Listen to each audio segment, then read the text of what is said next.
Baik, kita ceritakan sedikit ya.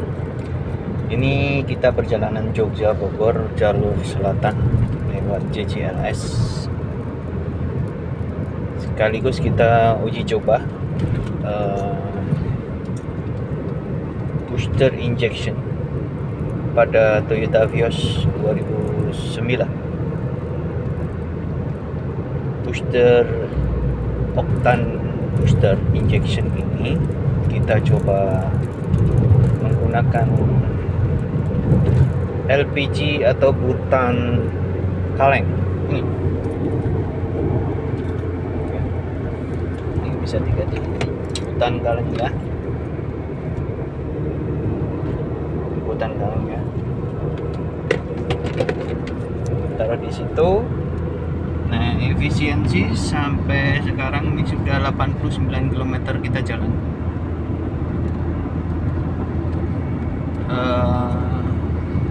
Kebutuhan BBM-nya 17,4 km per liter, itu jarak tempuh BBM-nya ya. Jadi sejak berangkat kita sudah mengkonsumsi 5,1 liter Pertalite ini ya, bukan Pertamax, apalagi Pertamax Turbo bukan. 5,1 liter ini sudah menempuh 89,7 km. Real ya, real, no hoax.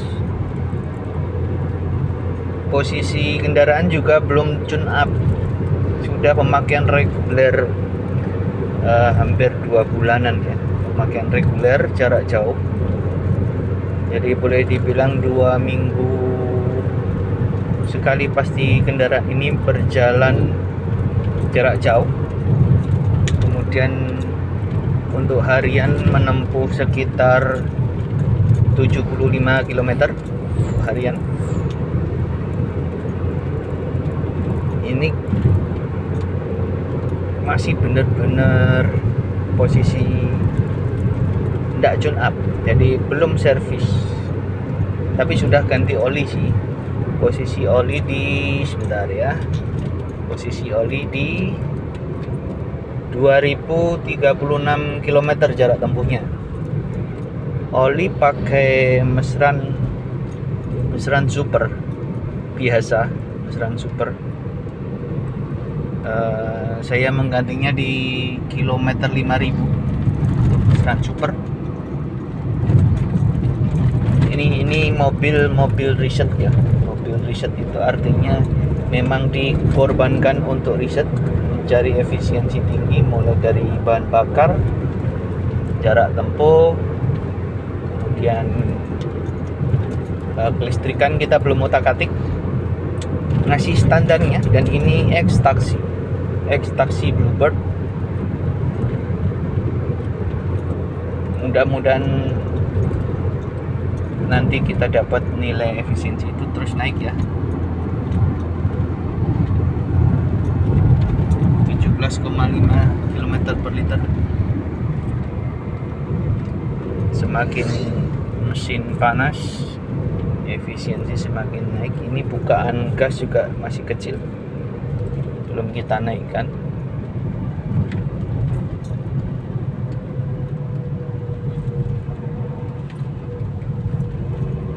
Ini sementara kita cobanya di JCLS, belum bisa masuk tol. Kalau masuk tol kemungkinan speednya bisa lebih stabil untuk jarak jauhnya. Kalau di sini kita ada ngerem karena banyak truk juga, banyak orang nyebrang juga, kadang-kadang tiba-tiba nyebrang gitu ya. Jadi kita harus dalam kewaspadaan tingkat tinggi. Ya, karena terakhir saya balik di sini nih ya, nih di tonggak sini nih, tik. Nah, di sini nih terjadi kecelakaan, 2 korban jiwa melayang malam hari pukul 1. Pernah saya share juga videonya. Oke, kita coba salib saja ini ya, kita duluin. Stabil ya guys.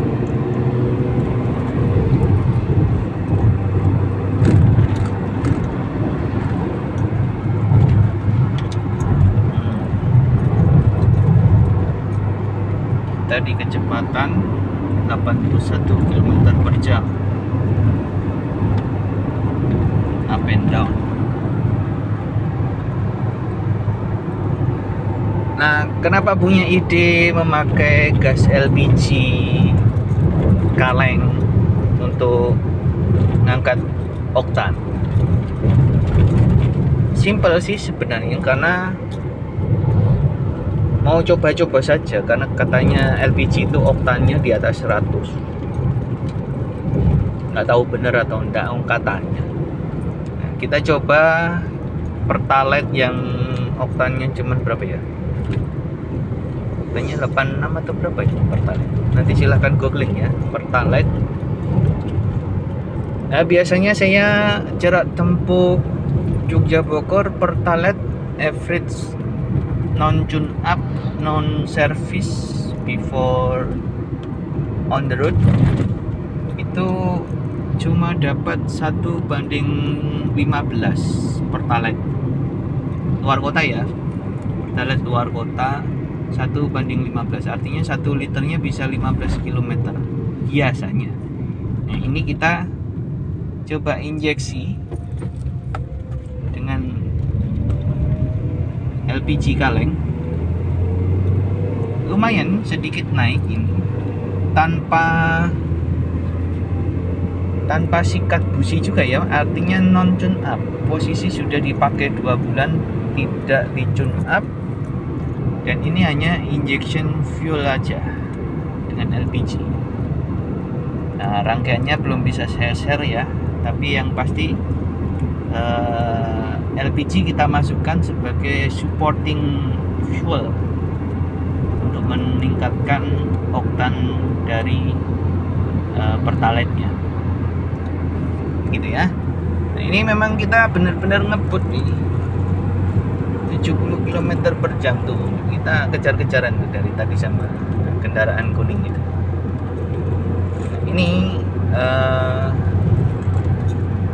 lumayan bermanfaat buat Anda yang jarak jauh. Anda bisa melakukan oktan booster tanpa cairan, tapi dalam bentuk gas injection pakai LPG. Mudah-mudahan ini nanti juga mampu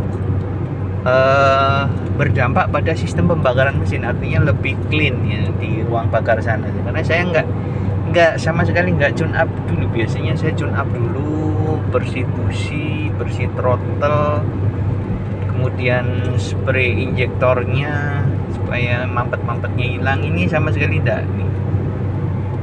Ya bukan mulai males ngurus mobil, tidak, tapi ini memang kita mau mencoba mencari how to maintain the car with the very less time. Jadi kadang-kadang kita butuh waktu yang sangat singkat untuk membuat kendaraan kita fresh lagi. Nah, informasinya kan kalau pakai bahan bakar yang oktannya tinggi, ruang bakar kita akan menjadi pulih, bersih gitu ya.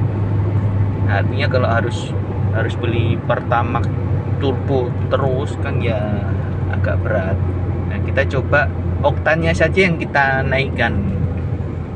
Dengan apa? Dengan ngeblend menggunakan LPG. Ini baru uji coba ya guys, baru uji coba saja, baru uji coba. Jadi kita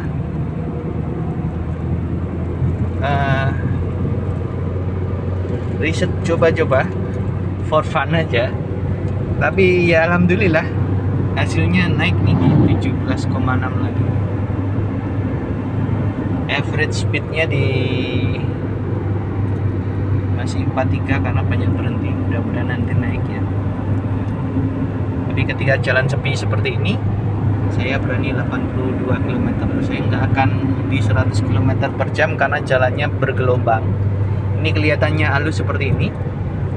Nanti ada masanya dia bergelombang, aspalnya halus sih, tidak berlubang tapi bergelombang karena mungkin pondasi jalan ini kurang padat sehingga struktur tanahnya bergerak. Jadi tidak cocok kalau kita gunakan untuk kecepatan di 100 km per jam ke atas, karena nanti akan ada limbung tinggi sekali yang itu bahaya untuk kestabilan perjalanan Anda dengan kendaraan roda 4. Oke, saya kira itu dulu ya, kita coba lanjutkan. Yang pasti ini saya nggak bohong, ini ada nih. Ya, nah, ini selangnya masuk sana, maju sana ke depan ke ruang bakar. Baik, itu dulu ya. Nanti kita upload lagi perkembangannya bagaimana sistem fuelnya, dan yang pasti ini mulai naik lagi di 17,7. Harapan saya sih mudah-mudahan bisa di 20 km per liter. Artinya kalau kita 20 km per liter untuk jarak tempuh 400 km itu kita cuma butuh berapa liter tuh? Dibagi aja. 400 km dibagi 20 km, nanti habisnya berapa liter gitulah. Ya 4 bagi 2 kan 2, berarti kan ada 20 ya. Jadi bisa jadi 20 liter. Mudah-mudahan, harapannya, ekspektasinya seperti itu. Tapi whatever, kita coba nanti ya, mudah-mudahan. Kalaupun enggak ya sudah bagus lah, bisa apa istilahnya, meningkatkan efisiensi dari yang tadinya 14-15 km per liter ini bisa ke 17,7, ya lumayan sih. Dan ini belum habis nih satu kaleng nih untuk perjalanan 101,8 km. Ini satu kaleng nih kecil nih belum habis gitu. Dan ini no hoax ya, ini kita jalan dari tadi nih, kilometernya jalan dari ya 5,8.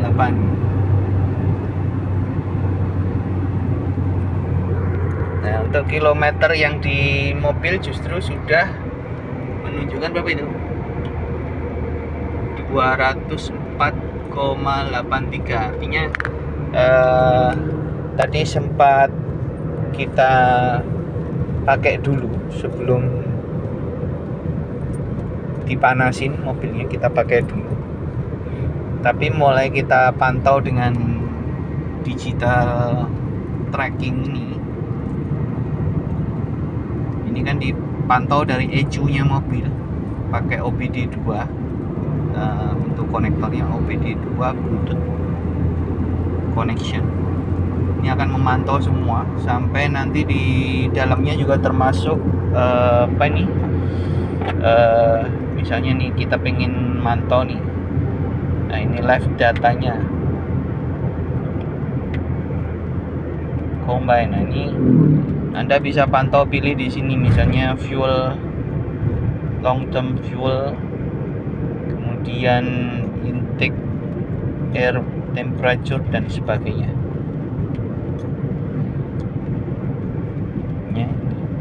Kita coba klik 2 ini, coba kita lihat. Oke, nah seperti itu. Jadi ini seperti kita pantau orang kalau di rumah sakit ya, di ICU itu kita pantau nanti bagaimana heartbeatnya, kita pantau bagaimana heart rate-nya. Ya, kalau ini bisa dari tekanan bensinnya, kemudian dari konsumsi BBM-nya, akan ya top lah. Hari gini kita nggak perlu pusing-pusing dengan teknologi yang ada yang murah meriah. Model OBD scan itu Anda bisa kombinasikan ke dalam berbagai keperluan riset kecil-kecilan ya, home riset gitu ya, kayak yang saya lakukan ini, untuk memantau bagaimana kinerja kendaraan kita. Walaupun ini ekstaksi tahun 2009 ya, saya ambil di 2015, artinya dia sudah habis masa penyusutan kendaraan ini bagi perusahaan Uber. Tapi bagi saya masih bisa di refresh lagi ya. Kita turun mesin, ganti ring shakernya, itu aja ya. Pasti kan kalau udah lama jam terbangnya, ring shaker bisa aja oblak ya. Namanya kendaraan dipakai ya ganti aja, karena itu part memang bisa diganti.